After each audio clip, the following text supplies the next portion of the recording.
Welcome, Wrestle Buddies, to the Wrestle Buddy podcast. I'm your host, as always, Andy, joined by my co-hosts, as always, Jimmy and Nick. How we doing, bros? I'm good, mate. I've been a very interesting week. It's been a very interesting week. Well, guys, let's get straight into it then. You know, we were having a little bit of a to and fro there off stream, so let's get straight into it. This week, it was announced, unfortunately, CM Punk got injured. He won't be able to defend his title for a while. He's got to go and get away, get surgery, which is a really unfortunate thing to happen. Feel sorry for him. AEW reacted immediately, saying that they're going to have a battle royal, isn't it, for the number one contender spot? Yes. Who will face John Moxley for the interim belt. So lots to unpack here, but first of all, Jim, let's go to you first. Is before we start going into the people and who it should be, etc., do you think the interim title is the right way to go? I think it depends on if they have a plan in order or if they don't. If this is just something they came up off the fly and they don't have a plan with the Battle Royal and the interim title and all that other stuff, if there's not something set in stone for CM Punk when he returns, then yeah, it's dumb. But if they have a plan, I want to see it executed before I start crucifying it, which is why I will wait, because it could turn out to be something really cool.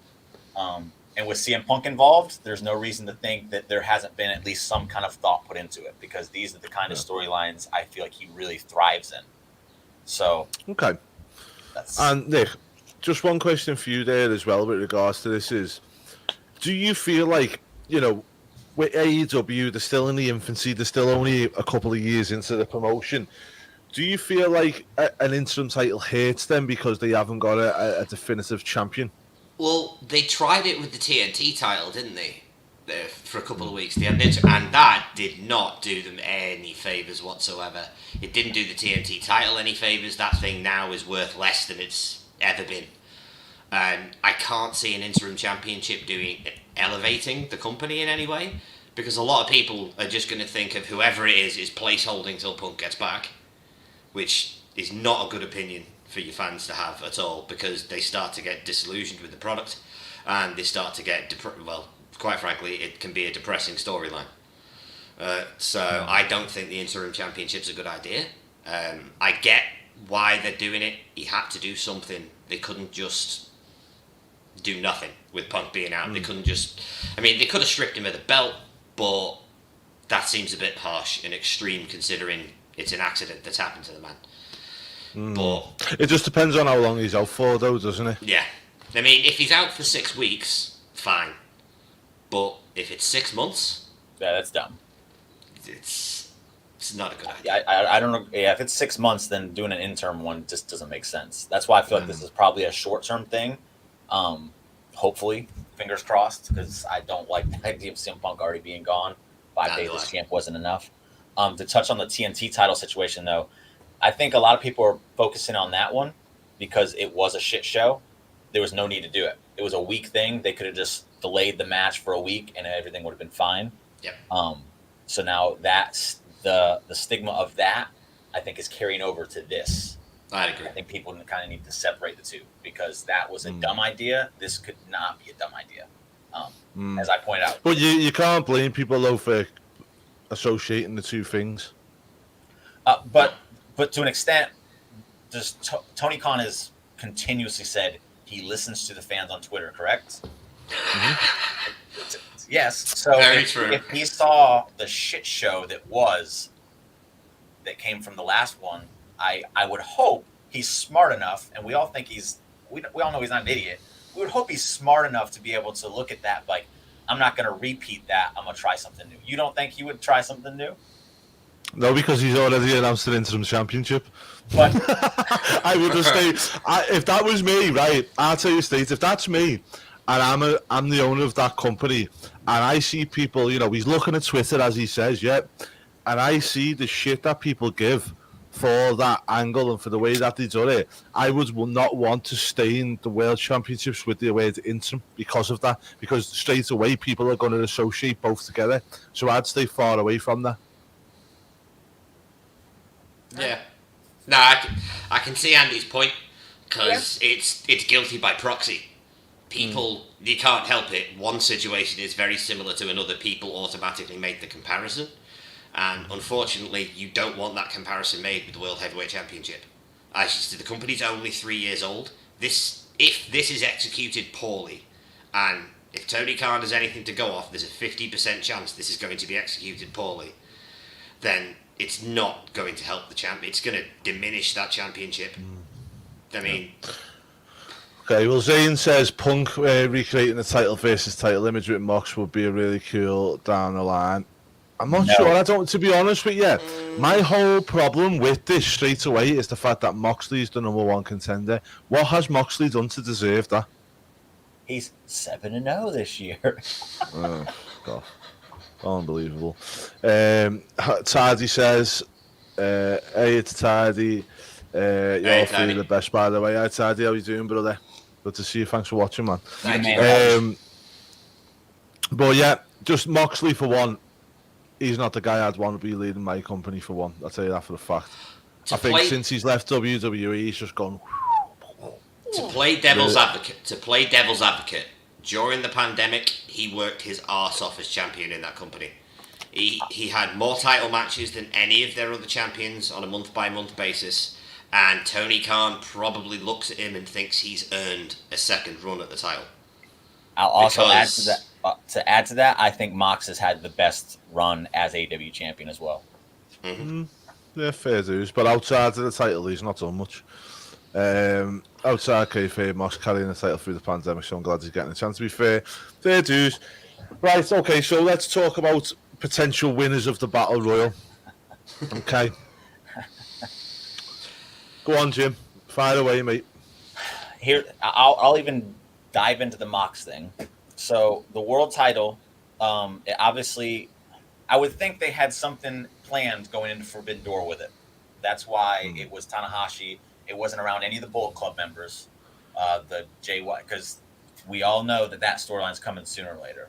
So I don't think you could put it on Mox, Eddie Kingston, Jericho, or Daniel Bryan Danielson, whatever you want to call him. Because those four are involved in a big storyline right now, and to incorporate the AEW title into it at this point, I think it's just going to give the visual that like that is a placeholder. They're literally just holding the title while they're doing this because their champ is gone. So you can't really put it on any of them. You can't put it on Hangman because again he just lost it. So if you put it back on him because your champ's gone, it just kind of looks like again fake champion. Let's just hit the reset button. Adam Cole's injured. So I don't see that one happening, which would have been, I guess, the one that kind of made the most sense to me. But even that one really probably doesn't make that much sense if you're going into a Bullet Club storyline. Yeah. MJF, as Zane pointed out with his little comment, you can't do it because they want us to believe that this is that this is reality. It's not a work. They want us to believe that MJF is really wanting to be fired.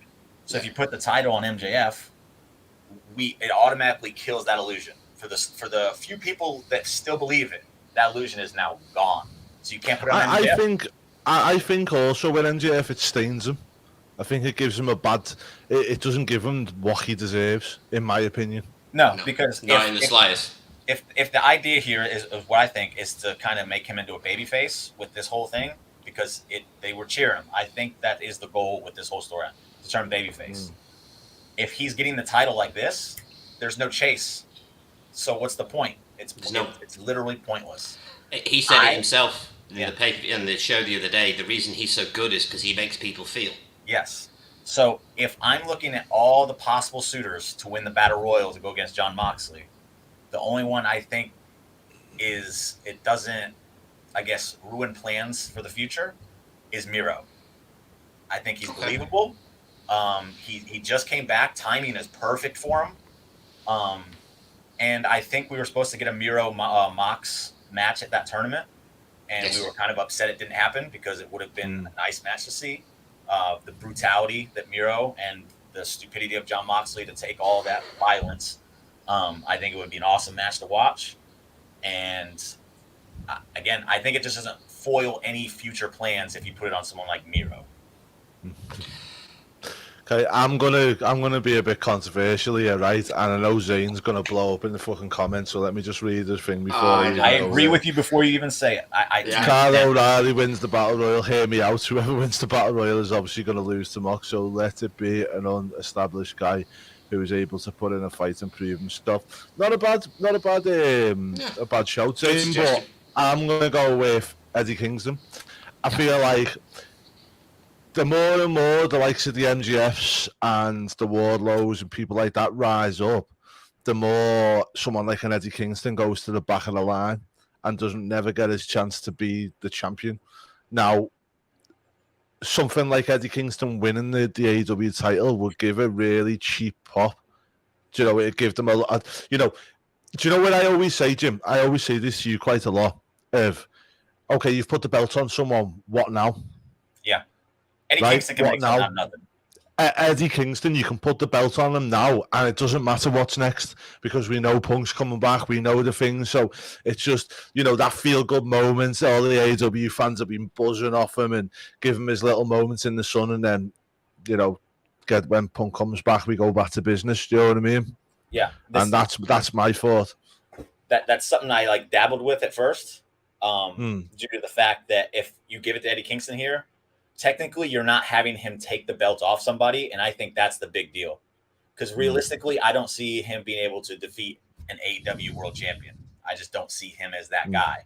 But with this, it kind of makes sense to where it could happen. I don't know if you do it just because, again, as I said before, you're involved with the Jericho Appreciation Society thing. So maybe I don't know. It would get the cheap pop, which they all love to do. But that's not a bad shout. It's one I actually thought of. Before the Miro thing.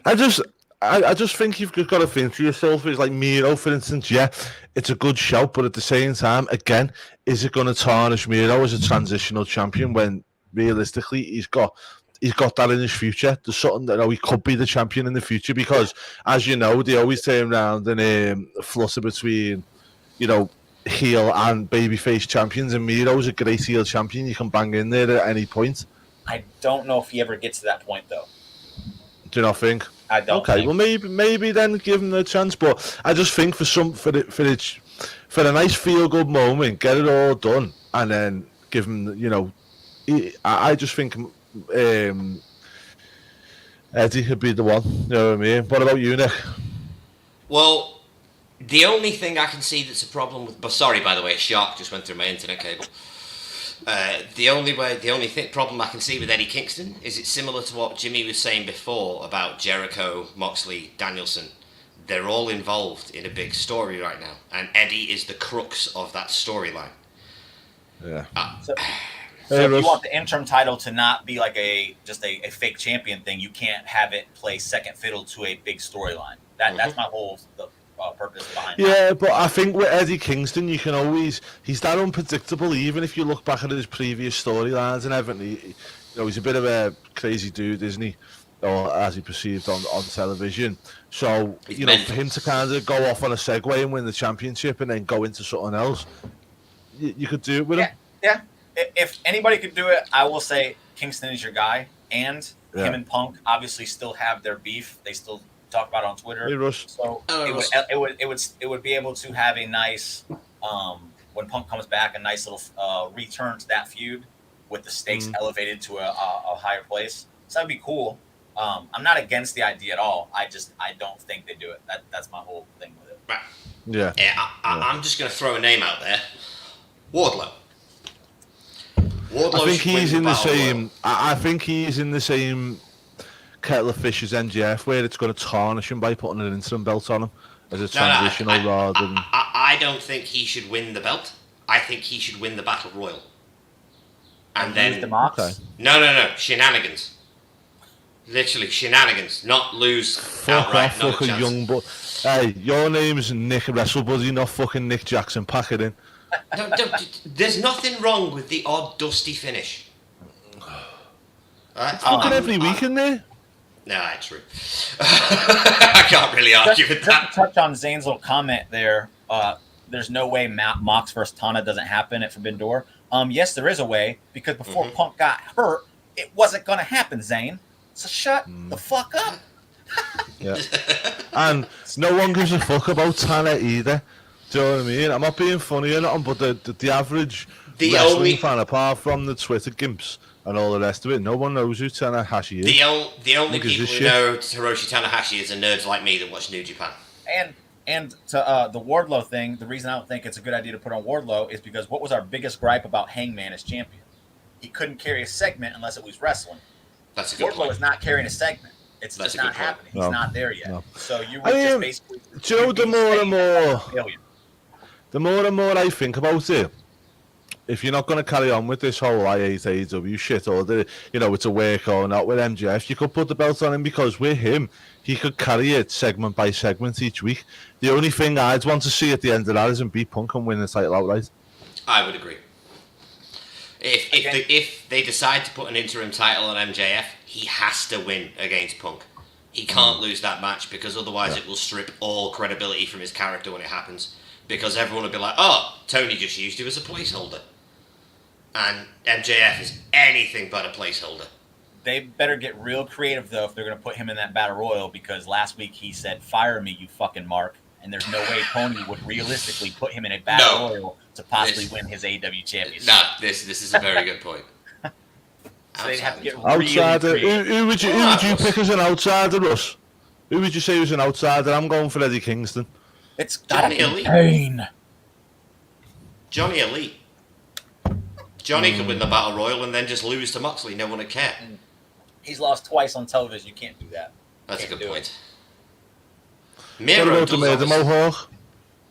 Lance, they need to build Lance back up before they can put the belt back on. Our good buddy David, who's usually in the chat, his idea was that Tanahashi actually wins the Battle Royal, so that gives you the Mox Tanahashi match that Zane's talking about. Do I like it? Absolutely not. But it is a match that Mox has wanted, and it still gives you Tanahashi in the main event for the fans who are really excited to see it. We don't necessarily, me and you, Andy, we don't care about it, but he makes these shows for his fans, and it's something they were excited about. So it caters to them, makes sense to an extent, but then it's clear that Mox is going to win, and then it's like, what the fuck? Well, I'm a big Tanahashi fan. Let's see how the fucking the new TNT executives see it after a couple of weeks. Well, I'm a reasonably big New Japan fan. I like Hiroshi Tanahashi, but if you were talking actual storyline that made sense for an opponent for Punk, it should have been Kenta. It shouldn't have been Tanahashi. Kenta's had a beef with Punk for 8 years over the fact that Punk stole his finisher. Punk is not going to put money in that man's pocket just because he's that damn petty. That's a fair point. But who are we on about? You might know him as Hideo Itami. Yeah, he was in NXT Itami. Yeah. Yeah, because I don't have a fucking clue who all I these think he chaps teamed up with Mox on a Dynamite one time too. Yeah, he did. Yeah, I don't want to make it out like I'm being disrespectful to Japanese wrestling. I just don't watch it all the time. You know what I mean? Yeah. And I don't think the casual fans do either. No, they don't. This is the problem. Just casual fans do not watch New Japan Pro Wrestling because and that's why New Japan Pro Wrestling is on at 6 a.m. And this is the problem with AEW from the start, and what's still going on with it now is the fact of people have popped in to watch it when you've had the CM Punks and the big shows debut and stuff like that. But then they've gone, oh, here's such and such from Japan, here's the Bullet Club, and people go, okay, turn off. Nothing to help us understand why we should care. Well, you're just supposed to know. Look at Jay White. If you want to do all this type of stuff with the Bullet Clubs, with the bloody Akidas, all the rest of it, you need to have the one thing AEW, and I've complained about this forever, and I'll still complain on it, is me and Dale done a watch along on our channel. We done a watch along on our channel the other day on the King of the Ring 1994, and I mentioned it on my NXT review as well this week. Is WWE is so good at putting a package together to make you care about what's happening. Yes. Right? And that is where they hook the casual fan, as we say. AEW have not done any kind of packages or any kind of work for us to say, okay, you're just tuning in to watch us. this is why what we're up to, and this is why you should care. I also saw someone bring up the idea of vignettes. If you're gonna debut Tanahashi and try and make him seem like a big deal, you should be at least trying to run vignettes for 2-3 weeks to say, hey, this is what this guy does. Show off what he can do. Talk about his accolades. Then when he shows up, it's like, oh, okay, this is that guy that they've been building up as a big deal. Okay, I'm invested. It's that simple. Yeah. Oh, after he comes out, even throw it out there, like in between. Oh, Tanahashi, just for the people that don't get Tanahashi is, this is where he's come from, this is what he does. Do you know what I mean? This is his they could easily run a video about his championship history, the matches he's had, and his general career, because Hiroshi Tanahashi is the Japanese John Cena. Yeah. That's well, yeah, look, Tidy's spot on here. I'm the casual fan. WWE is just easier for me to watch with a 44-hour week of work. I keep up with AEW if you all. AEW is like what Andy just said, WWE keeps me going. It's true. Yeah, because with WWE, mate, you don't have to watch the whole product to understand what's going on. There's always little things to catch you up on what's happened. There's always something to make you understand why. Like, for instance, tonight, right? If I hadn't watched WWE in years, right? Or even in 6 months or a year, and I turned on Hell in a Cell pay-per-view tonight from the start, I would know by the time that first pyro hit what the matches are and why I should care about them. And that's the difference. That, to me, that is the big difference. To be fair, AEW did do some of this at Double or Nothing. They didn't do it for everything. They couldn't. There was 13 fucking matches. It's way too much. Yeah, but they did do it for certain matches. They just don't do it enough. And I think it's a learning process for them. Hopefully they learn a lot. But the biggest thing as well, Jim, is the difference between WWE and AEW as well is the fact that WWE can whack stuff like this on a pay-per-view because it's not a pay-per-view, it's through Peacock or it's through the network.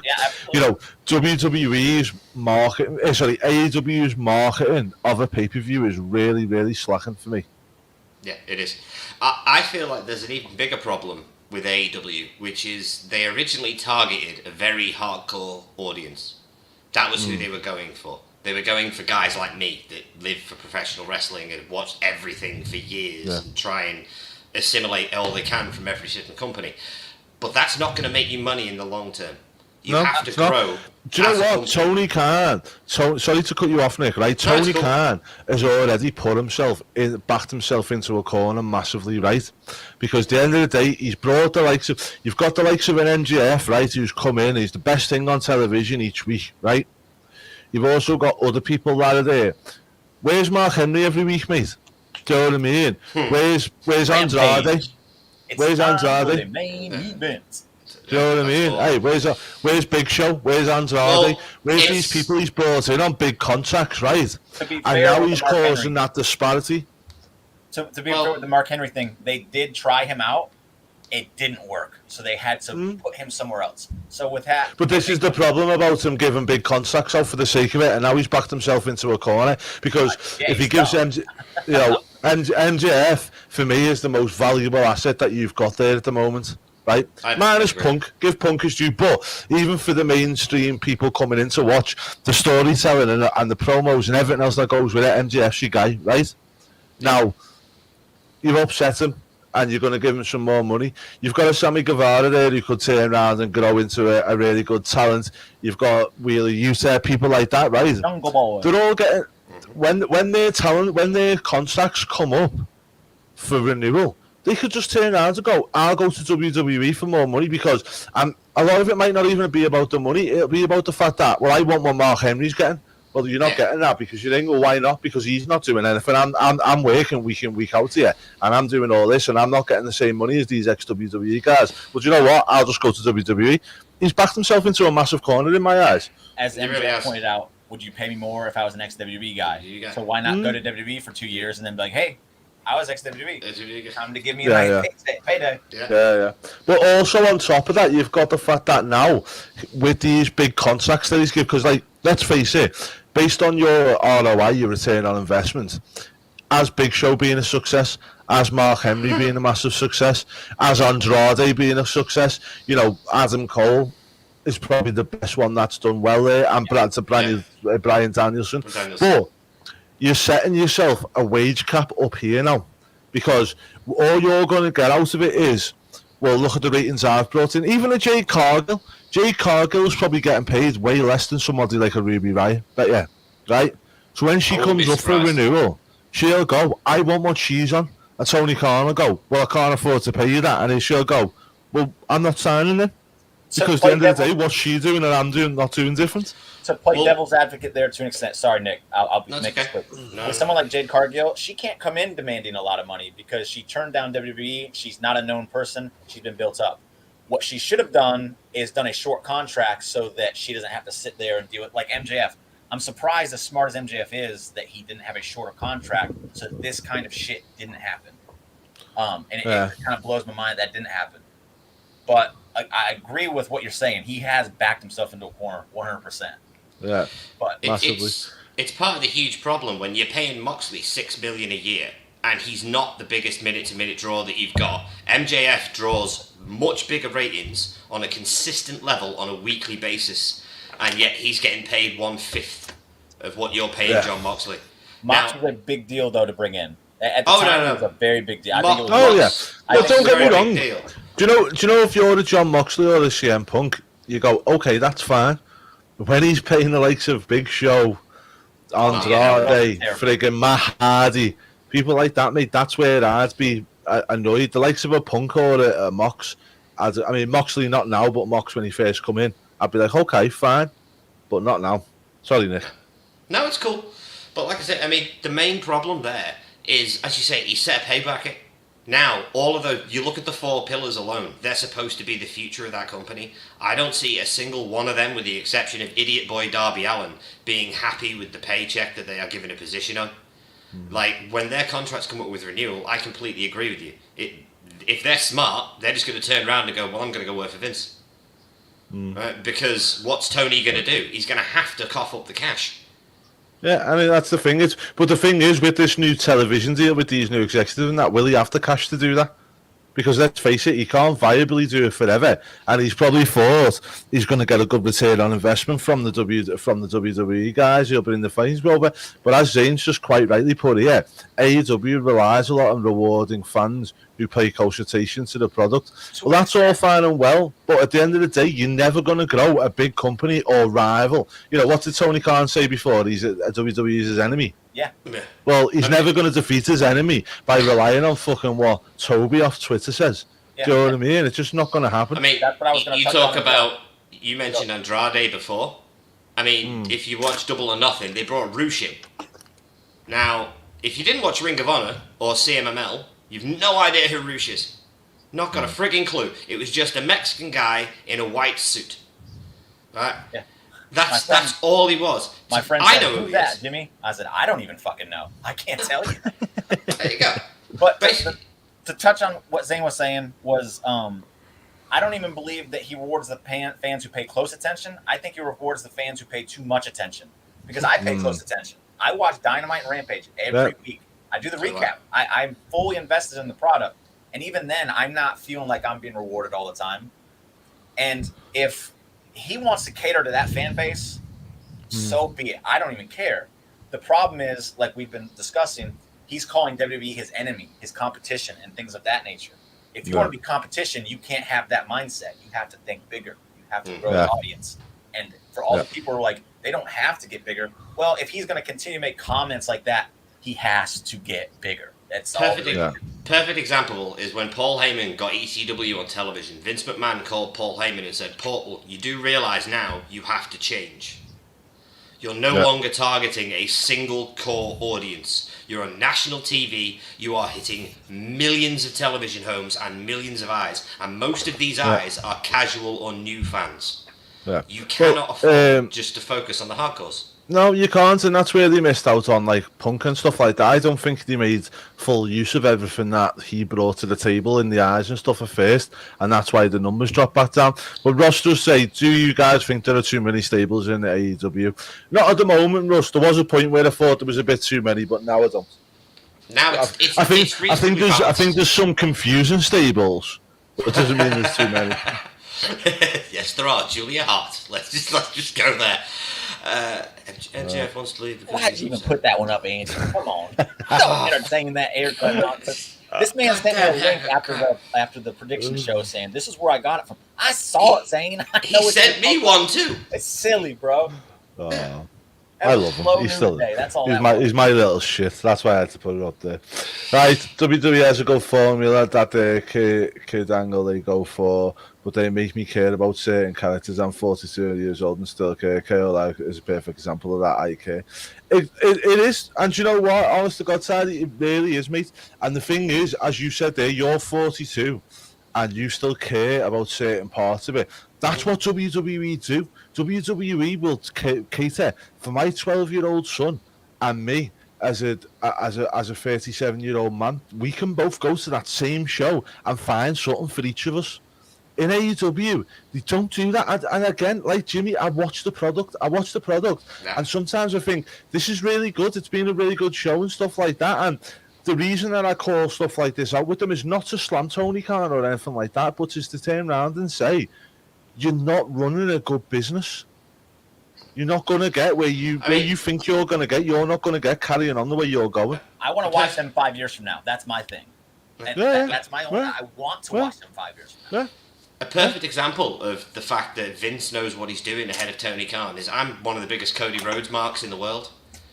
The work that Cody has done in WWE has outshone everything he did in AEW. By far. It's completely outshone, and he's had 3-4 matches, 5 matches, and that's it. And it's outshone everything he did in 3 years. They've done very little. Like, they've done nothing different. They've just added little things to make him seem like a bigger deal. That's all they've done. And see this, Timmy, it's hardy.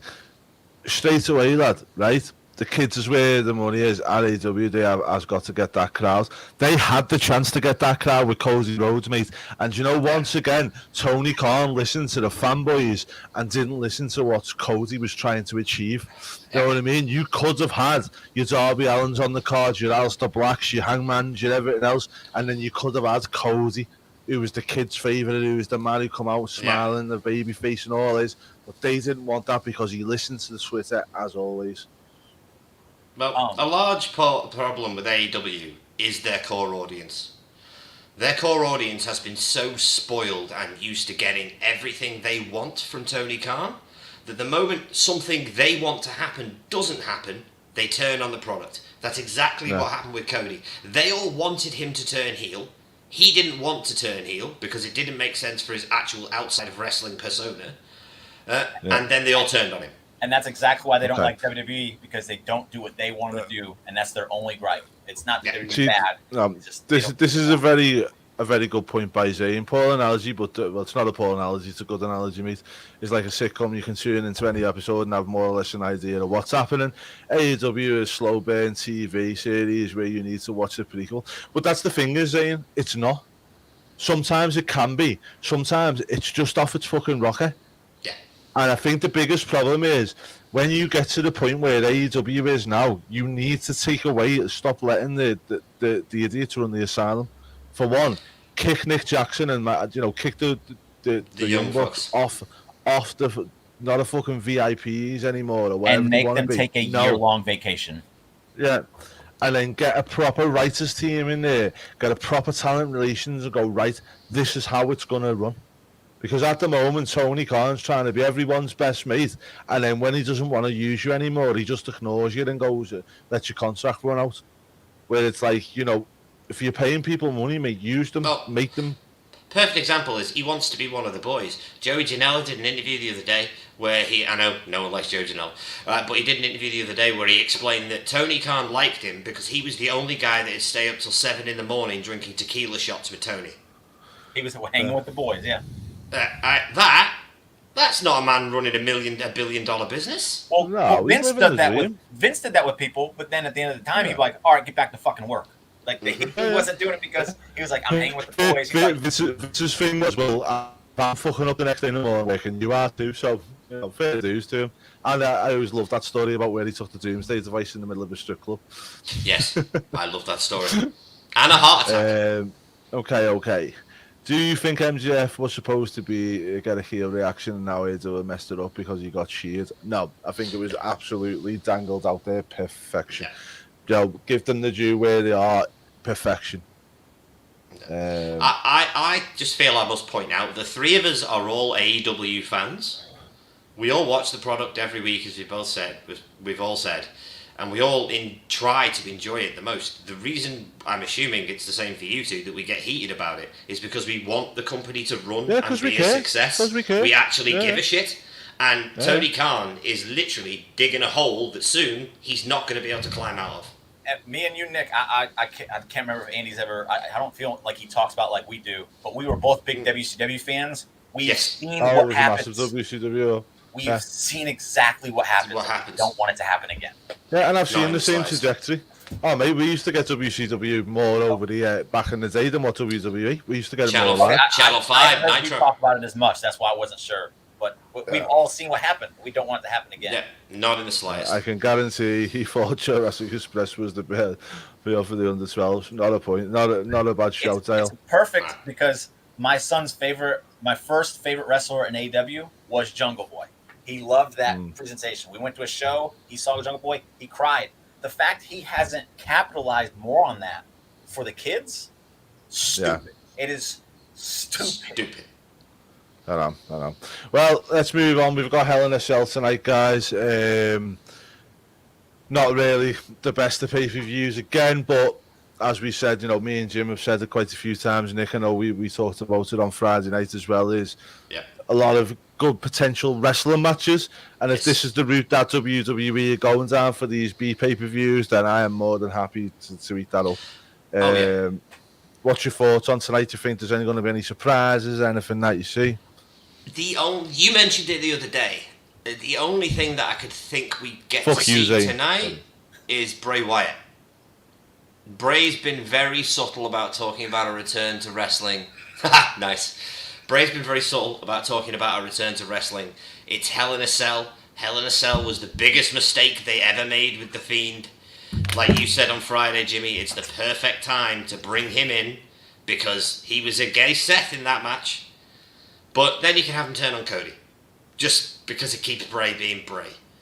But honestly, I just expect Cody Seth to be an absolute banger and the triple threat to be really good for the Women's Championship. But I don't see any major surprises happening other than possibly Bray. But as you say, I think it's just going to be a solid card of wrestling.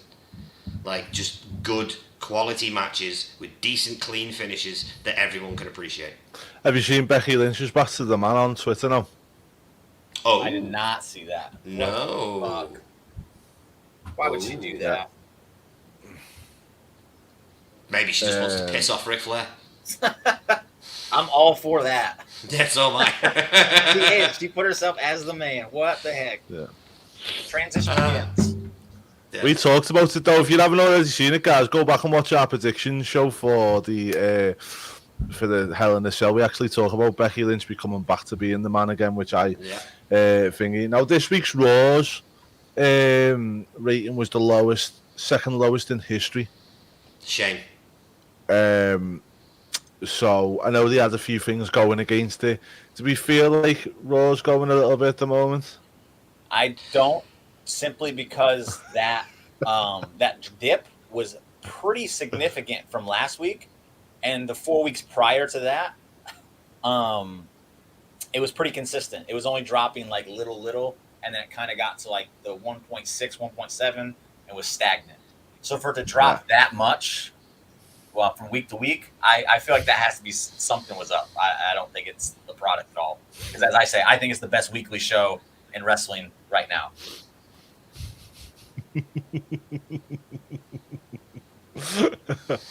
Right, we've got a few comments. We're just going to go through these. TNT, mate. Thunder and Nitro were on it. Nitro used to be on a Friday night for us, didn't it?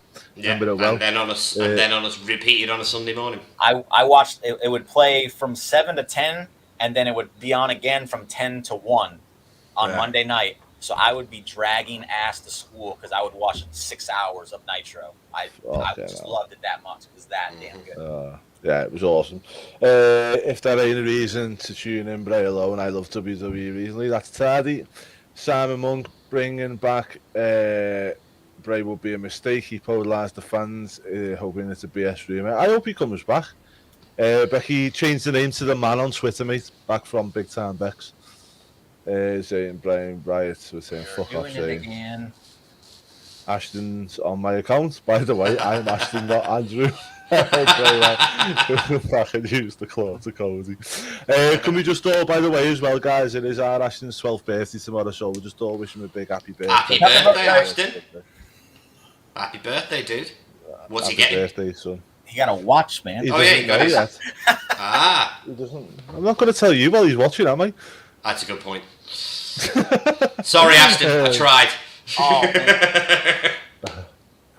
man. He'll be a very happy boy, that's all I'll say. Nice. No, you all did. The man was going to come. Yeah, we did say the man was going to come. We did. We did, mate. Yeah. We did. June is King of the Ring season. Couldn't imagine if the Fiend come back, then enters a tournament and then becomes King of the Underworld. And you know what?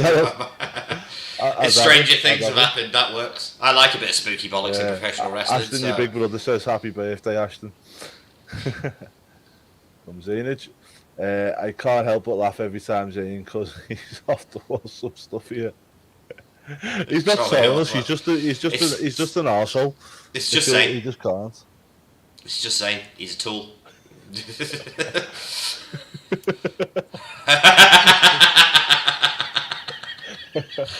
Well, no worries, you only have to wait until the morning sun, not long now.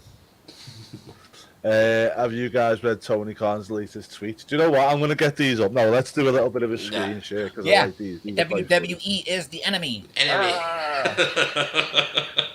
Best day of my life. While he's pulling up tweets, I'll ask a question here. Oh, you got it already? Yeah, go on, ask a question. Okay, so my girl just brought up a good point because she loves WWE. The only storyline in AEW she stays invested in is MJF. That's how good MJF is, people. He does the things that WWE does well, and he does it on his own. But do you see Tony? Because I personally think this is going to be a Tony Khan versus MJF situation. Do you think they pull a switcheroo on MJF and make him go through the labors that he always makes everyone else go through to get out of his contract, since that's the angle? And then the odds are just completely stacked up against him to the point where he is built up as that mega babyface, as we were pointing out earlier. He has to go through some kind of trial to really get that babyface on. So are you asking if Tony Khan is going to give MJF 10 lashes on national television? Maybe not that. Maybe he does. Maybe he sends Wardlow out there to do it, or Lance Archer, since he's a heel. A similar thing, since MJF always makes his opponents go through that kind of stuff. This is his chance to be Vince, isn't it? Yeah. This is Tony's chance to be Vince. Ashton Rush says happy birthday to you, mate.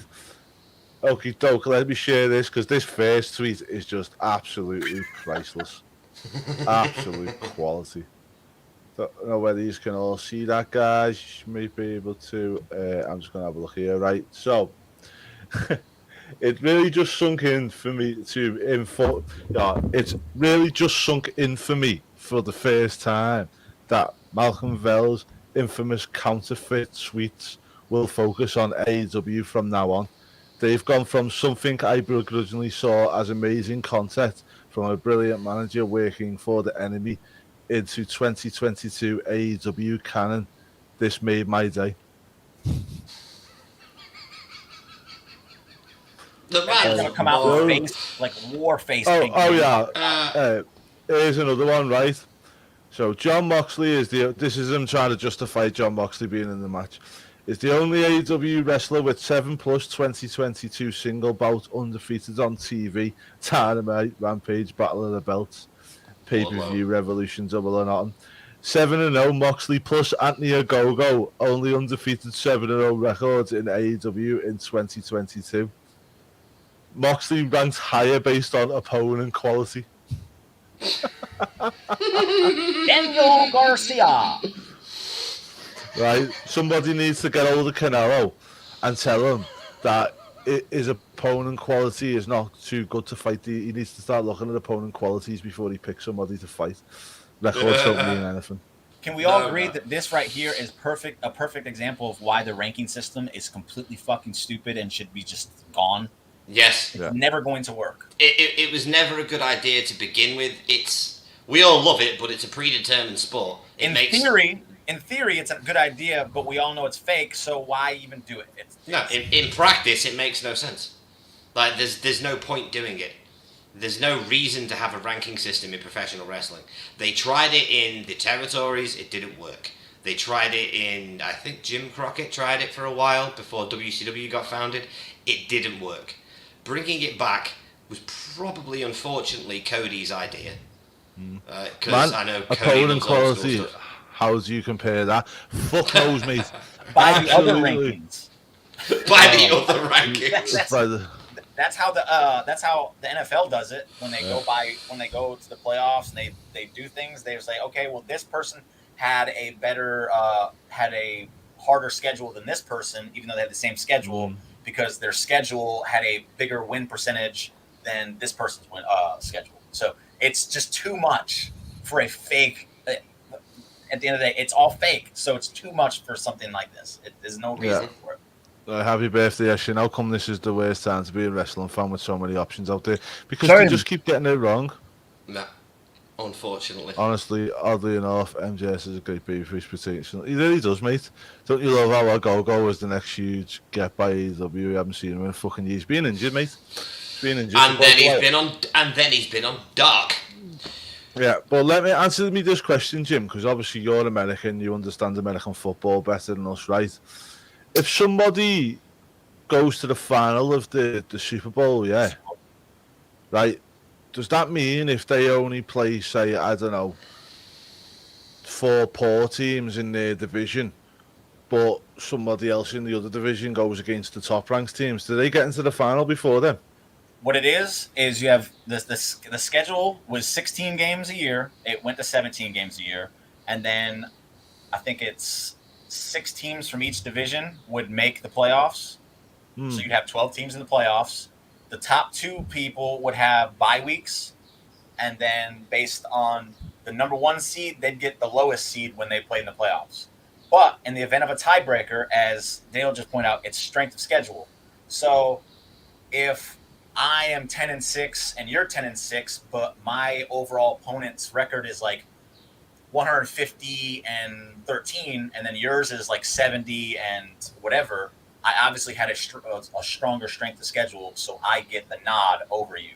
That's how they do it. It rarely ever comes to something like that, but when it does, that's how they handle it.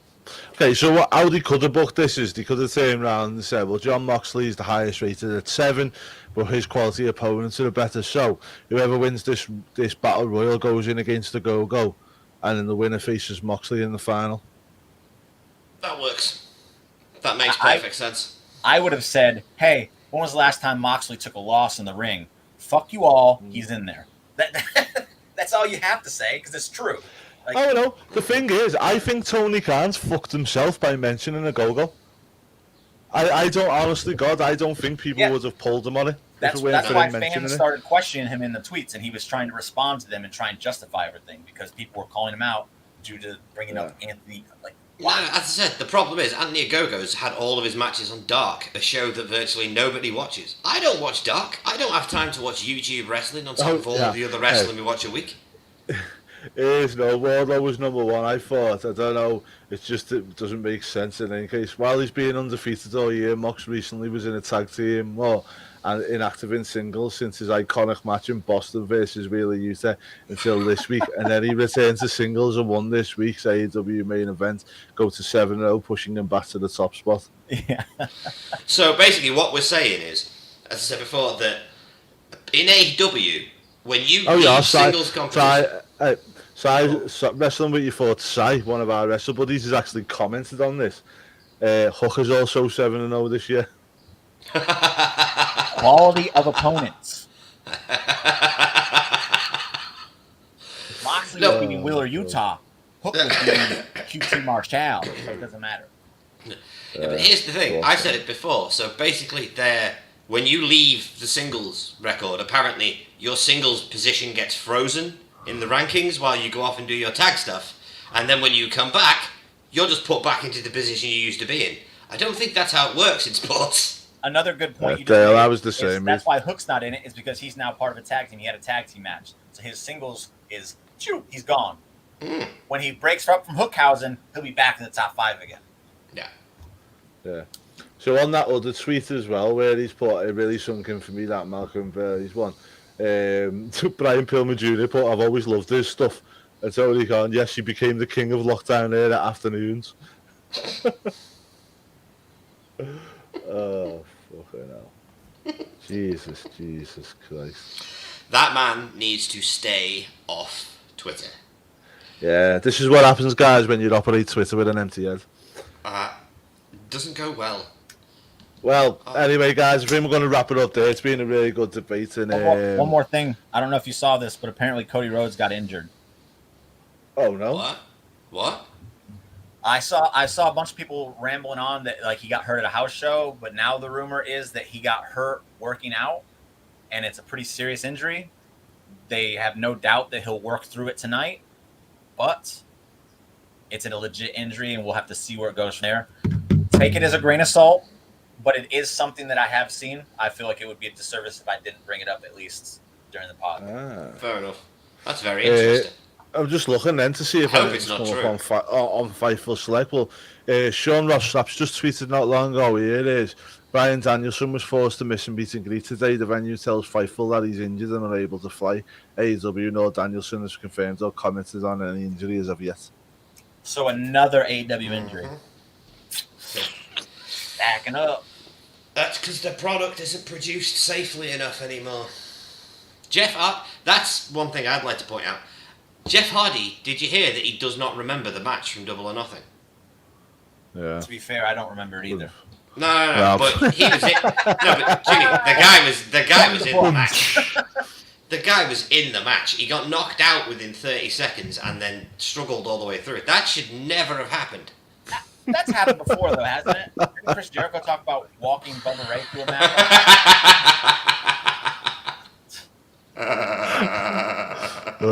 God bless thy Cody. Better option would have been to do BR followed by one-on-one. Yeah, definitely. That's how they do the diamond one, though. The diamond, they can't copy the diamond ring thing. So. Jesus Christ, though. Right, guys, well, we're going to wrap up there. We've been going 50-odd minutes now. We don't like to make this podcast too long. We always like to keep it under an hour. But, guys, thanks for everybody participating today. It's been a really good podcast. We've had a lot of people in the chat. Make sure you head over to our YouTube channel. There's loads of the content there. Before Hell in a Cell tonight, have a little catch-up on our predictions show. Also, you'll see my NXT UK review that we'll be doing every week now. Jimmy's AEW Dynamite, which is something that we've been talking about all day today, as well as the Raw review on a Monday. There's a lot of content on the channel, guys. Go and check it all out. If you can't watch the events tonight, make sure you head over to WrestleBuddy.com, where there'll be live, up-to-date news on what's been going on with a Hell in a Cell. If you can't watch it, Jimmy and the guys over there will keep you updated on everything that's going on as it's happening. But from me, Jim and Nick, sorry, I've got Cy on the brain. Do you know what it is? I've got Cy on the brain, Nick, because I literally just randomly seen him giving Tony Khan crap. Yeah. He does that a lot. It's great. Well, Cheap plug anyway, for Wrestle myself. Buddies. What's up? Go watch the Friday Night War documentary I did on Drip King of Wrestling. It's brilliant. It is actually. It's very good. Yeah, make sure you go over to Jimmy's channel and check it out. I'm hoping to get an invite on his channel one day, but he's been rude and hasn't even invited us on yet. Bro. No, I know. I feel slighted, Jimmy. I'm trying to be cool by association. Nah, Right, you're welcome. You're welcome over on our Foundation, channel. Always, mate. You're always welcome on our channel. I'm sure Dale will agree with me on that one. Same with yourself, Nick. So am I, Ashton. Have a good night, guys. Nice. Happy birthday, buddy. I always want to Thanks, make sure, Russ. guys. I always want to make sure I always read all the comments that people are putting on. Do you know what I mean? What did that say then? Oh my god, who else is going to get injured?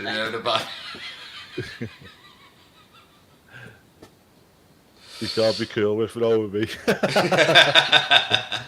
Dale, you're the coolest. You're the coolest. Guys, You're the second coolest American I know, Dale. Yeah. Well, make sure you go over to the channel, guys. Check everything else out. Make sure you check out us on Twitter. Follow us all over there. Facebook, we've got a group on Facebook, Make sure it's WrestleBuddy dot. Exactly. Don't go to the other one. No, don't go to the other one. WrestleBooty. Don't go on the other one. Yeah, WrestleBuddy.com, YouTube channel, Trip King of Wrestling, check it out, Transatlantic the Wrestling Talk, and everything else in between. But from me, Nick and Jimmy, we will see you again next week, guys. But until then, take care.